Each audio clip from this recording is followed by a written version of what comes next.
Hello friends, आपका अपने इस नाइस मैथमेटिक्स चैनल में आप सभी का स्वागत है। मैं हूं जया सर और आज का हमारा टॉपिक है कि क्या आप भी केंद्र सरकार की नौकरी पाना चाहते हैं। तो यदि आप भी केंद्र सरकार की नौकरी पाना चाहते हैं तो बिल्कुल आप बने रहिए अंत तक, क्योंकि ये वीडियो आप ही के लिए है। तो यदि आप इस चैनल पे नए हैं और अभी तक आपने इस चैनल को सब्सक्राइब नहीं किया है तो चैनल को सब्सक्राइब कर लीजिए। अगर वीडियो आपको अच्छा लगता है तो लाइक कीजिए, अपने दोस्तों में शेयर कीजिए और कमेंट कीजिए। आज का जो टॉपिक है वह बिल्कुल ऐसे युवाओं के लिए है जो केंद्र सरकार की नौकरी पाना चाहते हैं। तो इंतजार किस बात की, आइए शुरू करते हैं, क्योंकि इंतजार करने वाले को सिर्फ उतना ही मिलता है जितना कोशिश करने वाले छोड़ देते हैं।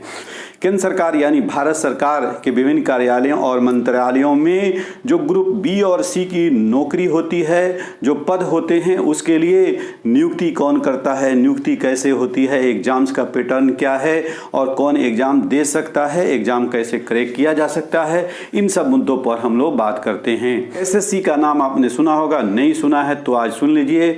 एसएससी इन सभी पदों पर नियुक्ति करता है। एसएससी का फुल फॉर्म होता है स्टाफ सिलेक्शन कमीशन, जिसे हिंदी में हम कर्मचारी चयन आयोग कहते हैं।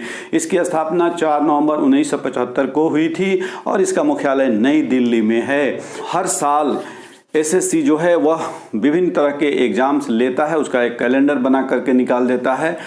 तो उस कैलेंडर के हिसाब से हर साल एसएससी जो है वह नियुक्ति के लिए विभिन्न तरह के एग्जाम्स लेता है, जैसे सीजीएल है, सीएचएसएल है, जेई है, सीएपीएफ है, स्टेनो है, जेएचटी है और एमटीएस है। तो इन सभी पर हम लोग बात करेंगे।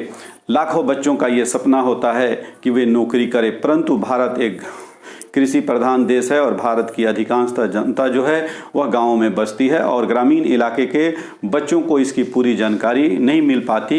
एसएससी है क्या, एसएससी के द्वारा हम एग्ज़ाम कैसे क्रैक करें, तो इन सब चीज़ों के लिए आप बने रहिए, आपको पूरी जानकारी दी जाएगी।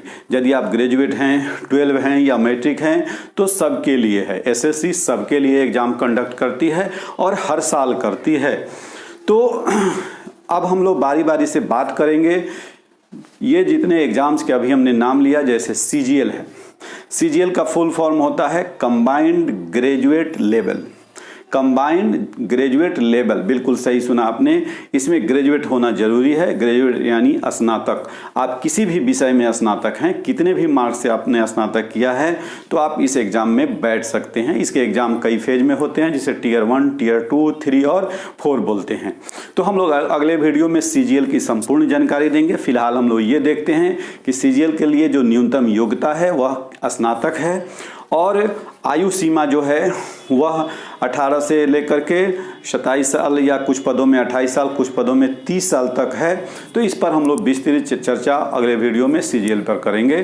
फिलहाल ये जाने हम लोग कि ये जो विभिन्न एग्जाम्स हैं इसके लिए पैटर्न क्या है।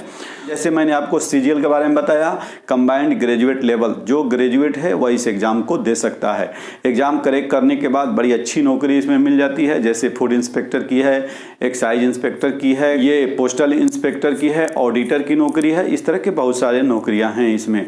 इसके बाद आता है कंबाइंड हायर सेकेंडरी लेवल यानी CHSL, CHSL combined higher secondary level, यानी कि यदि आपने 12 पास किया है तो भी चिंता की बात नहीं है, तो आप ये एग्ज़ाम दे सकते हैं और इसमें LDC और डाटा ऑपरेटर वगैरह की नियुक्ति होती है। एक है जेई जूनियर इंजीनियर, ये नाम से ही आपको समझ में आ गया होगा, ये काफ़ी अच्छा पद है और केंद्र सरकार के विभिन्न जो जूनियर इंजीनियर्स होते हैं उनकी नियुक्ति इसी से होती है। इसके लिए न्यूनतम योग्यता जो है वह इंजीनियरिंग में डिप्लोमा होता है या पॉलिटेक्निक जिसको बोलते हैं। इसके बाद एक आता है CAPF, central armed police force, केंद्रीय सशस्त्र पुलिस बल।